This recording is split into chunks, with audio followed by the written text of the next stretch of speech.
जब महादेव के गण भृंगी ने माता जगदम्बा महादेव के बीच फर्क करते हुए अनुचित मांग रखी थी, तब जाकर भोलेनाथ ने संसार को स्त्री पुरुष की अहमियत समझाने के लिए अर्धनारीश्वर का रूप धारण किया था। महादेव के अर्धनारीश्वर रूप के बारे में सभी जानते हैं, लेकिन क्या आपको यह पता है कि महादेव और माँ भगवती को ये रूप भृंगी की एक अनुचित जिद के वजह से धारण करना पड़ा था, ताकि संसार को ये संदेश दिया जा सके कि दुनिया में स्त्री और पुरुष दोनों का अपना स्थान है, न कोई किसी से कम है और न कोई किसी से ज्यादा है। दोनों के साथ मिलने से ही ये सृष्टि चलती है। आइए जानते हैं इससे जुड़ी पौराणिक कथा के बारे में। भृंगी महादेव के बहुत बड़े भक्त थे, लेकिन वो माता भगवती को हमेशा उनसे अलग मानते थे और सिर्फ शिव को ही पूजते थे। एक बार वे कैलाश पर अपने आराध्य की परिक्रमा करने पहुँचे। सदैव की तरह महादेव के बाई जंघा पर आदिशक्ति माँ जगदम्बा विराजमान थी। महादेव समाधि में थे और जगदम्बा चैतन्य थीं। जगदम्बा के नेत्र खुले थे। शिव प्रेम में भृंगी मतवाले हो रहे थे और वे सिर्फ शिव जी की परिक्रमा करना चाहते थे, क्योंकि ब्रह्मचर्य की उनकी परिभाषा अलग थी। अपने उतावलेपन में उन्होंने माता से अनुरोध कर दिया कि वे शिव जी से अलग होकर बैठे, ताकि मैं शिव जी की परिक्रमा कर सकूं। जगदम्बा समझ गईं कि ये तपस्वी तो है, लेकिन इसे ज्ञान नहीं हुआ है। उन्होंने भृंगी को समझाया कि वे महादेव की शक्ति हैं, उनसे अलग नहीं हो सकती, लेकिन भृंगी समझने को तैयार नहीं हुए। उन्होंने अपने मन की करने के लिए सर्प का रूप धारण किया और शिव जी की परिक्रमा करने लगे। सरकते हुए जगदम्बा और महादेव के बीच से निकलने का यत्न करने लगे। तभी शिव जी की समाधि भंग हो गई और उन्होंने समझ लिया कि मूर्ख जगदम्बा को मेरे वाम अंग पर देखकर विचलित है। शिव जी ने भक्त को समझाने के लिए सांकेतिक रूप से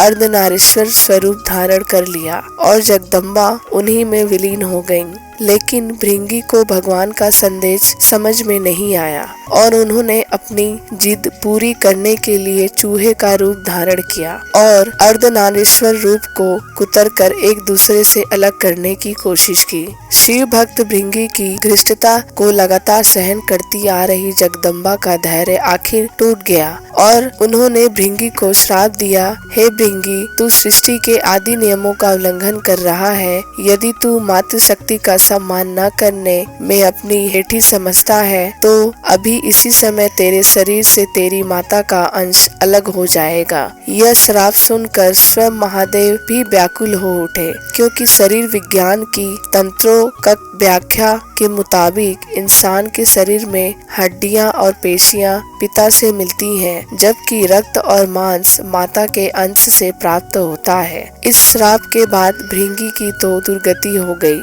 और उनके शरीर से तत्काल रक्त और मांस अलग हो गया। शरीर में सिर्फ हड्डियां और मांसपेशियां बची रह गईं। इस श्राप के बाद भृंगी असहनीय पीड़ा में पड़ गए। तब उन्हें समझ में आया कि स्त्री और पुरुष दोनों का दर्जा समान है। हमें फर्क की नजर से नहीं देखना चाहिए, हमें दोनों का सम्मान करना चाहिए। इसके बाद भृंगी ने असहाय पीड़ा से तड़पते हुए जगदम्बा की प्रार्थना की। इसके बाद माता ने उन्हें माफ कर उनकी पीड़ा समाप्त कर दी और वे अपना श्राप वापस लेने लगी। तभी भृंगी ने उन्हें रोक दिया और कहा कि माता, मेरी पीड़ा दूर करके आपने मेरे ऊपर बड़ी कृपा की है, लेकिन आप मुझे इसी स्वरूप में रहने दीजिए, ताकि मेरा यह स्वरूप संसार के लिए एक उदाहरण बने कि स्त्री और पुरुष में फर्क करने वाले लोगों का क्या हश्र होता है। भक्त की यह बात सुनकर महादेव और जगदम्बा दोनों पुलकित हो गए। अर्धनारीश्वर स्वरूप धारण किए हुए माँ जगदम्बा